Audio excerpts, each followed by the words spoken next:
नमस्कार. अवतीभोवतीमध्ये आपलं स्वागत आहे.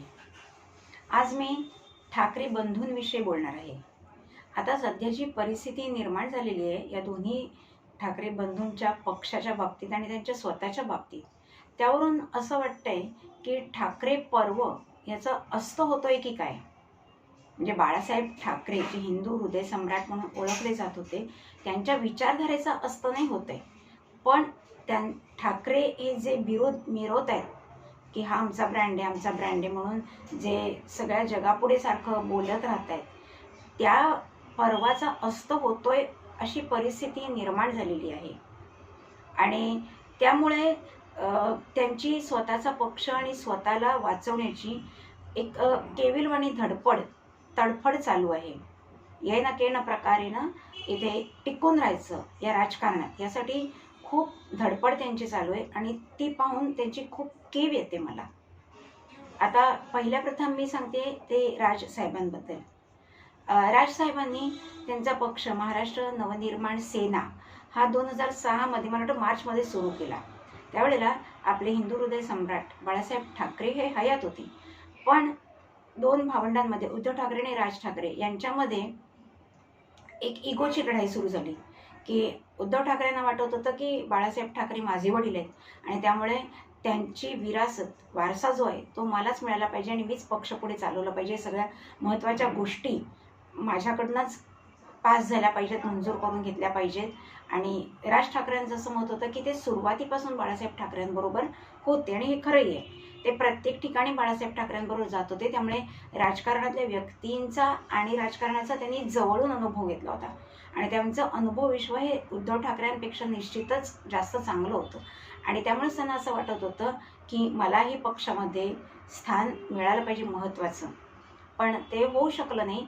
बाळासाहेब ठाकरे यांनी उद्धव ठाकरे यांची बाजू घेतली आणि त्यामुळेच त्यांचा स्वाभिमान राज ठाकरेंचा दुखावला गेला, ते दुखावले गेले आणि थोडं फार ते बरोबरही होतं. आणि त्यामुळेच त्यांनी स्वतःचा म्हणजे शिवसेनेपासून ते वेगळे झाले.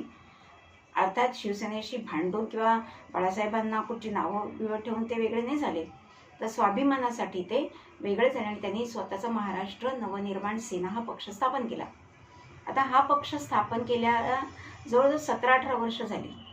तेव्हापासून आजपर्यंत जर आपण पाहिलं पक्षाची राजकीय कारकीर्द, तर आपल्याला असं दिसतं की नवनिर्माण सेनेला म्हणावं तितकं यश कुठच्याही निवडणुकीत मिळालेलं नाही. 2009च्या विधानसभा निवडणुकीत त्यांना 13 जागा मिळाल्या होत्या आणि त्यानंतर थेट 2019च्या निवडणुकीत त्यांना फक्त 1 जागा मिळाली होती. आणि आता 2024च्या विधानसभा आणि लोकसभेच्या निवडणुकीत त्यांना एकही जागा मिळाली नाही. म्हणजे याचा अर्थ काय होतो की लोकांनी तुम्हाला नाकारलेलं आहे. 13, 1 आणि अजिबात नाही. वास्तविक 13, मग 15, मग 20, 25 अशी उत्तरोत्तर प्रगती व्हायला हवी ती, जर लोकांच्या मनात त्यांनी तेवढं स्थान निर्माण केलं असतं तर. पण तसं निर्माण झालेलं नाही. त्यांच्या भाषणाला प्रतिसाद उत्तम मिळतो, त्यांच्यात वक्तृत्व खूप चांगलं आहे. म्हणजे बाळासाहेबांची झाक त्याच्यामध्ये आपल्याला दिसून येते. ते जे मुद्देही उपस्थित करतात त्यांच्या भाषणामध्ये, हिंदुत्वावर असेल किंवा मराठी माणसाच्या अस्मितेबद्दल असेल, त्यांच्या रोजगाराबद्दल असेल किंवा एकंदरीतच जी वेगळी राजकारत्यांची नीती आपल्याला दिसते किंवा पक्षाचं राजकारण दिसतं, त्याच्यावरही ते खूप चांगल्या पद्धतीने बोलतात, टीका करतात. पण असं वाटतं जनतेला की हे फक्त बोलबच्चनपणात जास्त करतात, कृतीमध्ये तेवढं काय उतरवत नाही. अर्थात त्यांनी काही आंदोलनं केली आहेत, ती यशस्वी झालेली आहेत, त्याच्याबद्दल वाद नाही. पण आज भारतीय जनता पक्ष आणि शिवसेनेचा शिंदे गट यांनी जितक्या प्रमाणात लोकांची मनं जिंकलेली आहेत, त्या प्रमाणात राज ठाकरे यांना तेवढी मनं जिंकता आलेली नाही आहेत आणि त्याचमुळे मतपेटीत त्यांना तो निकाल दिसू शकत नाही. पण आता असं झालेलं आहे की विधानसभेच्या निवडणुकांचे निकाल नोव्हेंबर 23ला लागले. त्याच्यानंतर महाविकास आघाडीच्या सर्व घटक पक्षांनी बोंबाबोंब सुरू केली की महायुतीचं सरकार, त्यांना जो अभूतपूर्व यश मिळालं ते EVMमुळे मिळालेलं आहे. हे EVMचं सरकार आहे.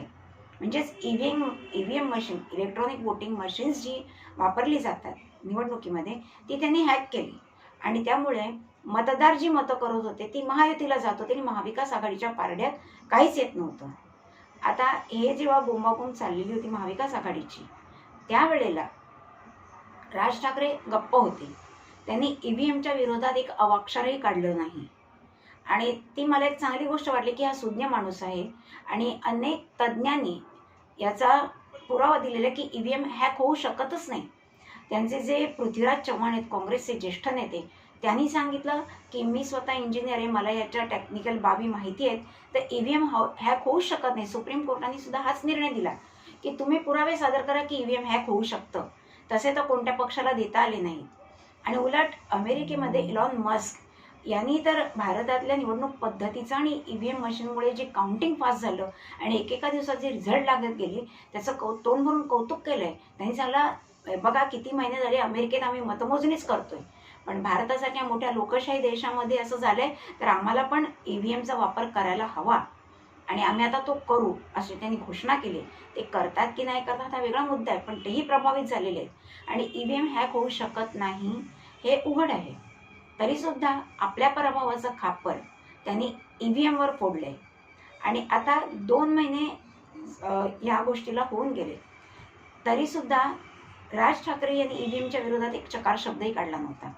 उलट 5 डिसेंबरला जेव्हा देवेंद्र फडणवीस यांनी तिसऱ्यांदा मुख्यमंत्री पदाची शपथ घेतली त्यावेळेला त्यांनी स्पेशल एक ट्विट म्हणजे एक्स अकाउंटवर असं वक्तव्य केलं होतं की माझे स्नेही आणि भारतीय जनता पक्षाचे वरिष्ठ नेते देवेंद्र फडणवीस यांनी तिसऱ्यांदा मुख्यमंत्री पदाची शपथ घेतली आणि ते मुख्यमंत्री झाले, याबद्दल मी त्यांचं मनापासून अभिनंदन करतो.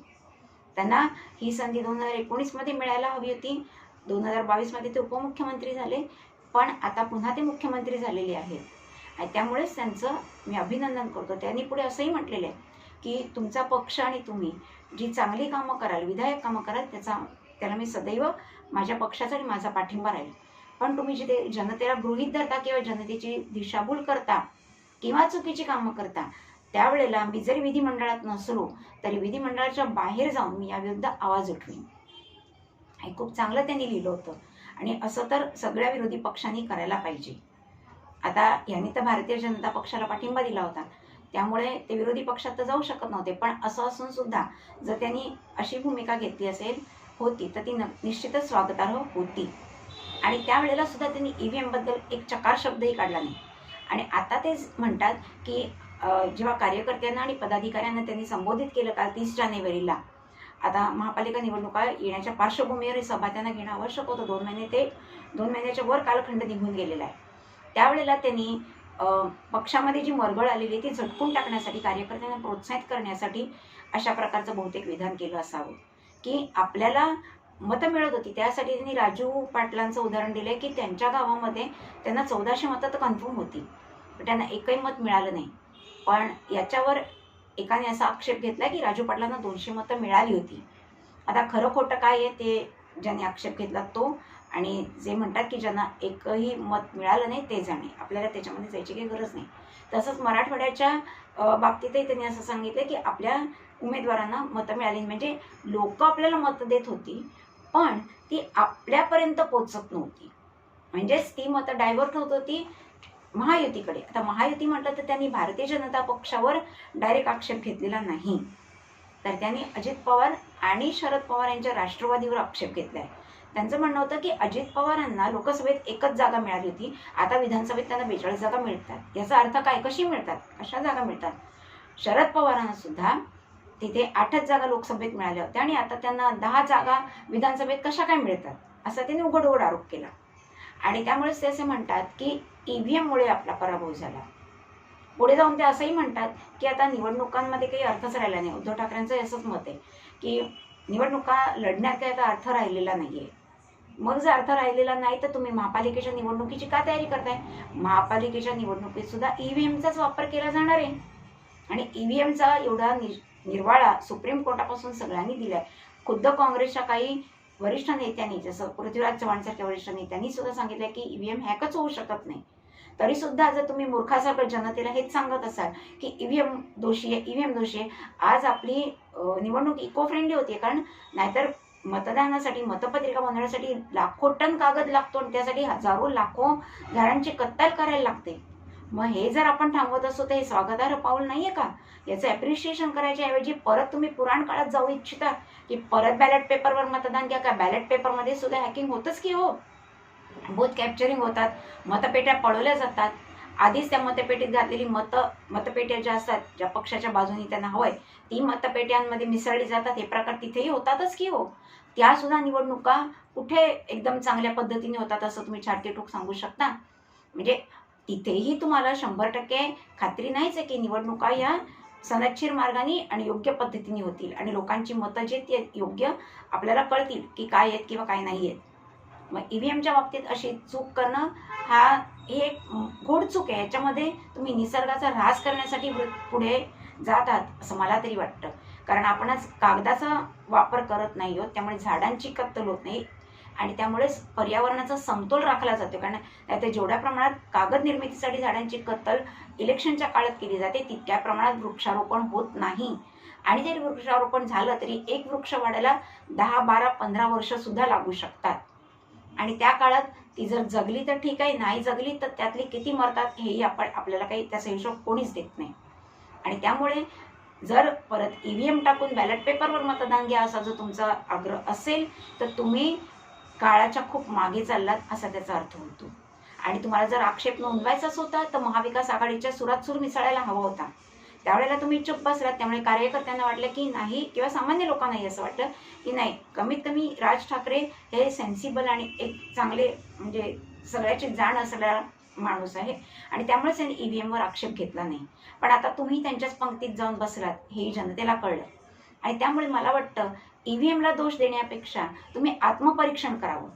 कारण आज भारतीय जनता पक्षाला किंवा शिंदे गटाला जे यश मिळालेलं आहे ते त्यांच्या मेहनतीमुळे आहे. आज भारतीय जनता पक्षासाठी राष्ट्रीय स्वयंसेवक संघाचे कार्यकर्ते जे गुमनाम राहतात, ज्यांचा कुठेही आपल्याला उल्लेख दिसत नाही आणि ते राजकारणात कधी येत नाही, अत्यंत निस्वार्थीपणाने ते आपलं काम करतात. आणि अशा लोकांनीच विधानसभेसाठी अगदी तळागाळात खेडेगावातल्या छोट्या छोट्या तालुक्यात जाऊन गटसभा घेतल्या, लोकांमध्ये जागृती निर्माण केली आणि हिंदुत्व आपलं कसं जपलं पाहिजे, मराठी अस्मिता कशी जपली पाहिजे, ही काळाची गरज का आहे हे पटवून दिलं. त्यावेळेला सुद्धा असे मुद्दे उपस्थित होते की करप्शन तर त्यांच्यात सुद्धा आहे. त्यावेळेला त्यांनी असं सांगितलं की करप्शन, भ्रष्टाचार हा मुद्दा आहे, बरोबर आहे, पण सगळ्याच पार्ट्यांमध्ये भ्रष्टाचारी लोक असतात. त्यामुळे सध्या तुर्तास भ्रष्टाचार हा मुद्दा बाजूला ठेवून हिंदुत्व जपलं पाहिजे. कारण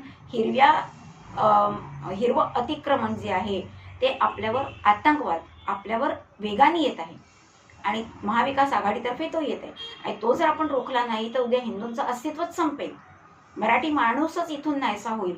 आणि त्यामुळे सध्या तुम्ही जागे व्हा, मतदान करा आणि हिंदुत्ववादी पक्षाला विजय मिळवून द्या.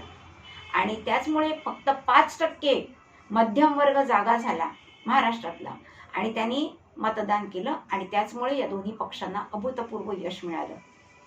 तुम्ही हिंदुत्वाचा नारा दिला नाही, तुम्ही फक्त भारतीय जनता पक्षाला पाठिंबा दिला.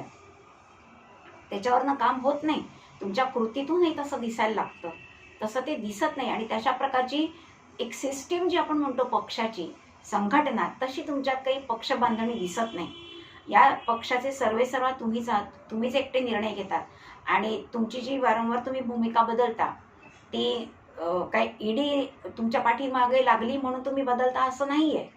तुमचे काही दुसरे पण हेतू त्याच्यामध्ये असतील आणि त्यामुळे कार्यकर्त्यांच्या आणि मतदारांच्या मनात संभ्रम निर्माण होतो की ज्यावेळेला ईव्हीएमला मोठ्या प्रमाणात त्याच्यावर टीका केली जात होती विधानसभेच्या निवडणुकीनंतर, तेव्हा तुम्ही चुप होतात, काही बोलला नाहीत त्याच्या विरोधात. त्यामुळे लोकांना असं वाटत होतं की मनसेची जी भूमिका आहे ती योग्य आहे, त्यांनी याला विरोध केला नाही, ते जाणते आहेत. आणि त्यामुळे त्या कार्यकर्त्यांनीही काही आक्षेप घेतला नाही.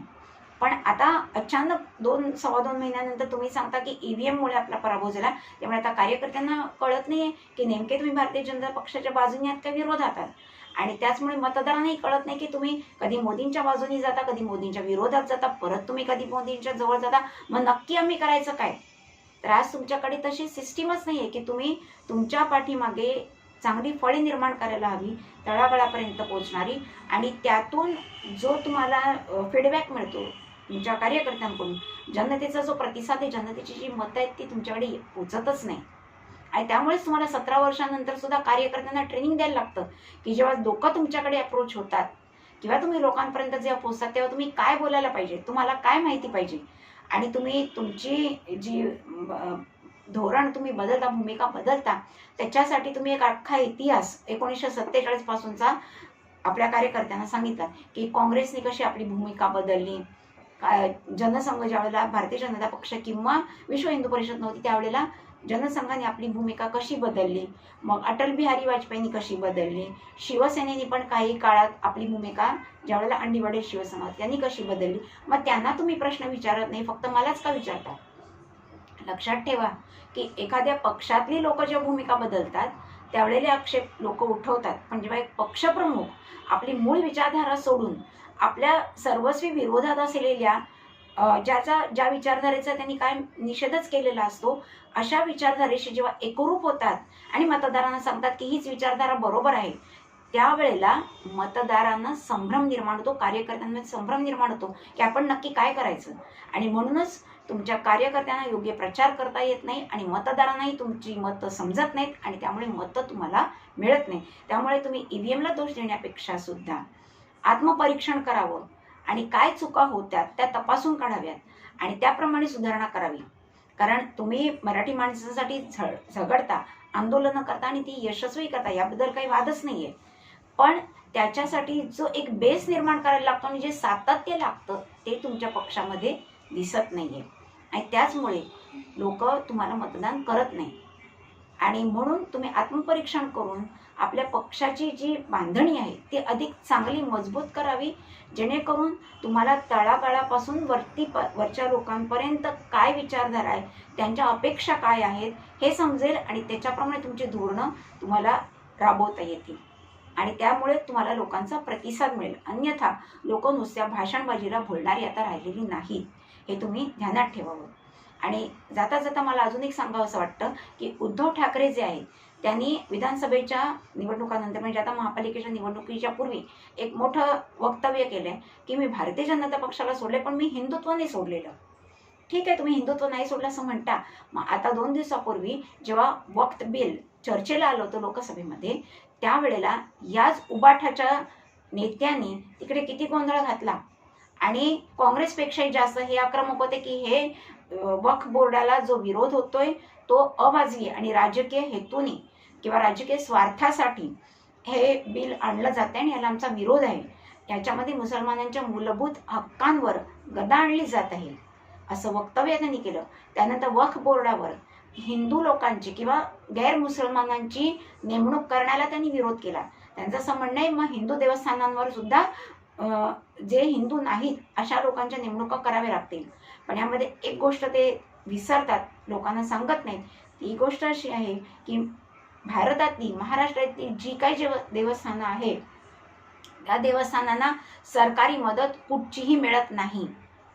त्यांच्या विश्वस्तांतर्फे जी कमिटी असते त्यांच्यातर्फे मंदिरं चालवली जातात. या मंदिरात जे मौल्यवान दागिने अर्पण केले जातात, जो पैसा अर्पण केला जातो तो सगळा सरकारी तिजोरीत जातो. इकडचे जे पुरोहित आहेत, भटजी आहेत, त्यांना शासन पगार देत नाही, त्यांना मंडळाच्या व्यवस्थापनातर्फे पगार दिला जातो. मग इथे जर गैरव्यवहार होतच नाहीयेत, पारदर्शी सगळा व्यवहार आहे, तर इकडे गैर हिंदू लोकांना किंवा जे हिंदू नाहीत त्यांना आणण्याची गरज काय. आणि जरी आणलं किंवा त्यांनी ऑडिट केलं तरी त्याच्यातनं काय काळे व्यवहार दिसणार आहेत. हो, आज मशिदींच्या बाबतीत, चर्चच्या बाबतीत ही परिस्थिती नाही आहे. त्यांच्याकडचा पैसा, त्यांच्याकडचा मौल्यवान टीव्ही आहे त्यांच्याचकडे राहतात. मदरशातल्या शिक्षकांना आणि मशिदीच्या मुल्ला मौलवींना सरकारतर्फे पगार दिला जातो. हे का नाही तुम्ही सांगत. आणि त्यामुळेच त्याचा गैरवापर होतोय. तिथे धार्मिक शिक्षण दिलं जातं, हिंदूंच्या विरोधात भडकवलं जातं, हिंदूंना काफिर म्हटलं जातं आणि त्यांच्या हत्या करणं हे आपलं परम कर्तव्य असं शिकवलं जातं. असं कुठच्याही मंदिरामध्ये, आपल्या हिंदू मंदिरांमध्ये शिकवलं जात नाही. कुठचीही हिंदू मंदिरं धर्मांतर करत नाहीत किंवा धार्मिक शिक्षण असं देत नाहीत की फक्त हिंदूच काय ते श्रेष्ठ आणि बाकीच्या लोकांच्या धर्म तुम्ही मानू नका आणि त्यांच्या कत्तली करा. अशी शिक्षण देण्याची आपल्यात पद्धत नाही आणि आपण करणारही नाही. आणि त्यामुळे असं वाटतं की हे जे 2 ठाकरे आहेत ना, त्याच्यापेक्षा महायुतीच ही शतपटींनी बरी. आणि देवेंद्र फडणवीसांनी असं एक विधान केलं होतं विधानसभेच्या निवडणुकीनंतर की महापालिकेच्या आणि स्थानिक स्वराज्य संस्थांच्या निवडणुकांच्या वेळेला आम्ही राज ठाकरेंबरोबर राहू. पण ही एक मोठी चूक फडणवीस साहेबांची ठरणार आहे. कारण आता महायुतीतले शिंदे गट आणि भारतीय जनता पक्ष यांनी जर मिळून एकत्रितपणे महायुतीतर्फे जर महापालिकेच्या आणि स्थानिक स्वराज्य संस्थांच्या निवडणुका लढल्या तर त्यांना एक गठ्ठा मतं मिळण्याची शक्यता आहे. आणि ते 3 पक्षांचं बळ त्यांना मिळणार आहे. आणि अशा प्रकारे उमेदवारांची रचना तुम्ही करणार आहात की कोणाची मतं विभागली जाणार नाही आणि त्या पक्षाच्या उमेदवाराला त्या भागात यश मिळेल. आज ही परिस्थिती हे स्वबळावर लढणाऱ्या लोकांकडे नाही आहे, मनसेकडे पण नाही आहे, उद्धव ठाकरेंकडे पण नाही आहे. आणि राष्ट्रवादी काँग्रेसचं कधीच वर्चस्व महापालिकेत किंवा स्थानिक स्वराज्य संस्थात नव्हतं. आणि त्यामुळेच आता जे महायुती सक्षम झालेली सामान्य लोकांनी, हिंदू लोकांनी, मराठी लोकांनी जे तुम्हाला सक्षमपणा आणून दिलेलं आहे ते सातत्य तुम्हाला टिकवायचं असेल तर तुम्ही या दोन्ही पक्षांना जवळ न करता केवळ तुमच्या युतीच्या बळावरच ही निवडणूक लढवावी. आणि जाता जाता अजून एक सांगते की त्यांनी असं सांगितलं, राज ठाकरे यांनी आपल्या भाषणामध्ये की राष्ट्रीय स्वयंसेवक संघाचे नेते आहेत, त्यांनी असं सांगितलं की महायुतीला एवढं अविश्वसनीय यश मिळालं पण सब सन्नाटा क्यों आहे. म्हणजे कुठे गाजावाजा मिरवणुका दिसत नाहीत. आपल्या महाराष्ट्राची संस्कृती अशी आहे की आपल्याला आनंद झाला तरी तो आपण खूप मोठ्या प्रकारे व्यक्त करत नाही. आणि जर दुःख झालं किंवा आपल्या मनाविरुद्ध गोष्टी घडल्या तरी आपण ते दुःख कुरवाळत बसत नाही. आपण नेमस्त लोक आहोत. आपण आपलं काम पुढे चालू ठेवतो आणि हे त्याचं खरं उत्तर आहे. तिथे त्यांना ईव्हीएममुळे विजय मिळाला आणि म्हणून ते उत्सव साजरा करत नाहीत असा अर्थ कृपया कोणी काढू नये. तर महाराष्ट्राची संस्कृतीच आहे की आपण कुठच्या गोष्टीची ॲडव्हर्टाइजमेंट जास्त करत नाही. आपलं यश आपण आपल्यातच ठेवतो आणि आपलं अपयश पराभवाला तर तो आपल्यात आपण ठेवतो. त्याचं आत्मचिंतन करतो आणि त्या चुका पुढे येणाऱ्या काळात सुधारण्याचा प्रयत्न करतो आणि त्याचमुळे आपल्याला उत्तरोत्तर घवघवीत यश मिळत राहते. ही मराठी माणसाची संस्कृती आहे.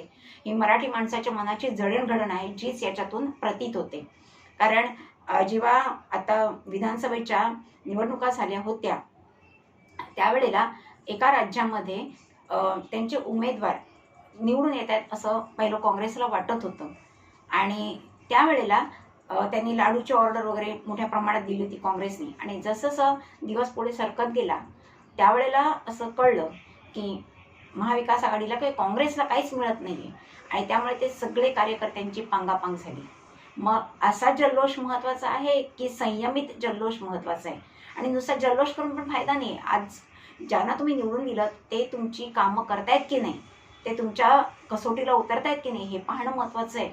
आणि त्याचमुळे हा जल्लोष होत नाही हे कृपया आपण ध्यानात ठेवावं. आणि याच्या कमीत कमी ईव्हीएमला दोष देऊ नये. व्हिडिओ आवडला असेल तर लाईक करा, शेअर करा, सबस्क्राईब करा. पुन्हा भेटूया नवीन विषयासह. नमस्कार.